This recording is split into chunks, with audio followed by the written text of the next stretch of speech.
Hey everybody, Bill in Virginia. Welcome back. So starting this one off with a hobby shop haul. This past week I've been up just a little bit north of Philadelphia, doing some meetings at some buildings that are up in that neck of the woods. And when I had some opportunities, I broke away and before shops closed, stopped in 3 different hobby shops this week, and ones that I'd never been in before. Starting over on this side, we've got Joe's Train Station, which was in Hatboro, and then Warminster, Pennsylvania. Picked up a few Arista figures, picked up this little bag of, I think it's Lionel wooden barrels, but for $1, you know what, I'll paint them up and they'll work just fine on my layout. And then an HO scale, a military vehicle with trailer. The time period for that will work fine with that. Next couple of items, Yankee Dabbler. First time I stopped in there as well, and really impressed. They've got a tremendous amount of electronics for model railroaders. You know, you look at their website, you know, they've got a lot. So I was quite happy. You know, I found a couple of things that I needed in there and, you know, enjoyed looking around. So I got this O-scale twin drum hoisting engine. What I'm thinking for this one is a really wonderful kit. Once I get the kit built, I think that one is going to be a flat car load. So we'll see. You know, I'm not in any rush. I don't know when I'll get to it, but I like that. Then the next thing I got from them was watermelon patch. This is going to go up by the cabin in that grassy area that I still have, that I don't have anything in. You know, back there in that cabin, they're growing their own stuff. So including making their own shine. So maybe they're going to make watermelon shine. I don't know, but I'm going to put those in. Over here, this hobby shop, I got a lot in. This is Sattler's, and it's in Westmount, New Jersey. So went in there, really enjoyed talking with the owner. I was probably in there a good hour as we were just, you know, shooting the breeze. But all these are code 70. So just as I was checking out with this stuff, I looked over the counter and down in a lower nook, seen the Shinohara boxes, and I asked him about it, brought it up, and I didn't buy everything that he had that was code 70, but I came close. So, you know, another 3-way, and I've got, I think, one of those yet. Curvable switch, you know, a lot of number 4s for tight switching. Happy camper. Over here, just a few other odds and ends, you know, nice kit that's mostly built easy. Nice water tank kit, which for the new industrial piece that I'm thinking of, that'll go in there nice. Other old Craftsman kit, 1971 is what's on the box. So, and then a couple of other HO scale details, you know, water crank or water column, and then an oil column. You know, those I'm sure I can find in on that new piece. I'll probably put a little engine, you know, like shed for switching. So also then this week in eBay, came in while I was gone. So these are O-scale bricks, several hundred of them. So I will talk a little bit more a little later on where these are going to go. In fact, I might use some of these to start building some walls for the pump house. So I've been thinking about that while I'm gone. So anyway, I got a lot of stuff. I will put this stuff away. I'm going to relax. I just got back off my Amtrak trip today. So I will do some stuff and then get back over on the layout and start doing some things there. Before I go over to the workbench to do some more odds and ends, added this little hand pump here a couple of weeks ago. Another thing that I bought. And then here are some of the watermelons that I just put in. Figure that's good now, I think. And I do have some wash basins and a few other details. You know, this will stay here when the layout is at home. It'll go away when I'm going places. So I do think I'll still put a little clothesline in through here. You know, some wash basins, a few pieces of junk. The gal on the bed will stay there just when I'm at home. Anyway, let's go do some other stuff here. So Saturday afternoon, and I am back over at the workbench. What I'm doing here is I'm getting ready to pour a pad made out of Sculptamold so that I can have some brickwork kind of going up on it. This is going to be the pad where those pumps set that are over by the On30 water tank. So I took a piece of a box, thin cardboard, went over, measured out so that I would have a nice rectangle shape. Not too big, but big enough to have the pump set in the middle and then have the piping run out from it, as well as allow space for a door. Now, I'm not going to build the entire structure, but what I am going to do is I'm going to have brick walls under construction so that it looks like it's going in. I also took some of these brick, and as soon as I had the size of this reasonably determined, I went in, laid the brick out both that way, and did a little bit of a trim just so that I had a nice rectangle shape that the bricks will lay out on naturally. Then I took some wood and I made myself a little form. What I'm going to do is I will use this baggie and then just put the form on top of it, mix up a little batch of Sculptamold, and get it in here. The baggie will keep it so that it won't stick, and I got a nice flat surface for it. On the back side, I'll be able to use basically my little stir stick here and smooth it out. And since it's Sculptamold, it will dry incredibly hard, and with the fibers, it will be strong. So that once I get it formed and I get it out of the mold, I can take it over and I can etch on the ground around the shape. I can clean out a little bit of my scenery, put the pad in, and then I can go on to the next steps over there. So a little bit of work, but I think the results are going to be worth it. So I'm going to mix up my Sculptamold, put it in here, and let it cure for a while, and then go back over to the layout and start getting it. A couple of minutes later, and I have my pad poured. Mixed up far more Sculptamold than I needed. I've got it worked in really well. I've got it smoothed out on the back pretty good. I will end up gluing it in place once I get the scenery area prepped for this, but we'll let it dry for an hour or so, and then I should be able to remove it from that form, and we'll see how it looks. Pressed it in pretty good, so I'm hoping that plastic on the other side gives it a reasonably good finish. We're going to find out in a bit. I've taken it out of the form and I've smoothed it a little bit. Now I will let this dry thoroughly, or at least until tomorrow. It's already good and hard, but if you kind of rub on it, it brings the liquid still out of the Sculptamold.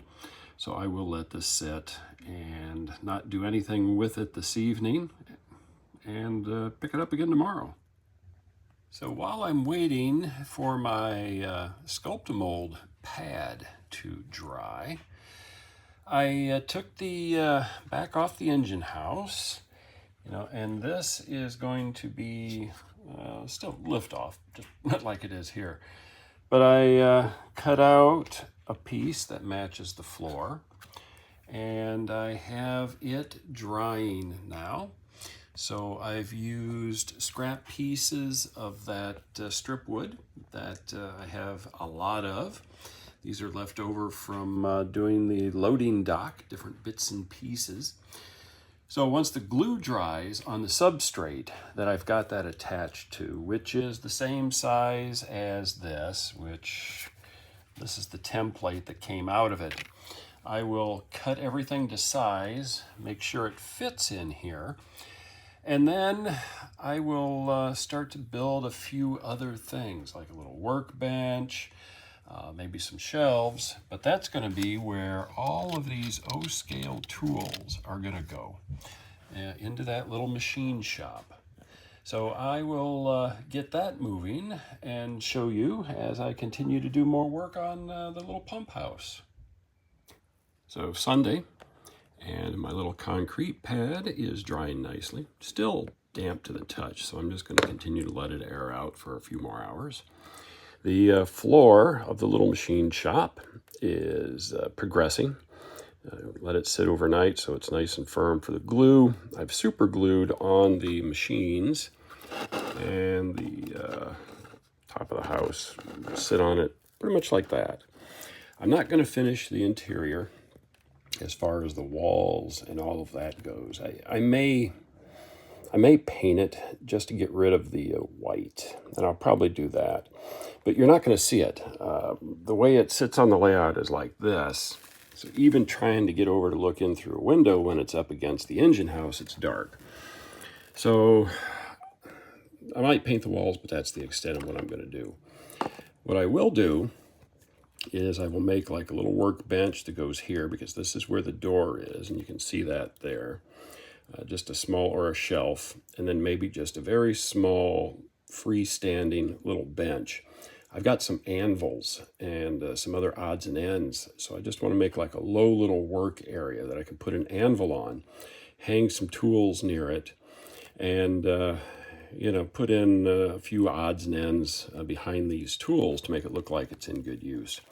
So anyway, making some good progress on that, and I did paint up some additional barrels and some drums here. So it's all coming together, slow but sure.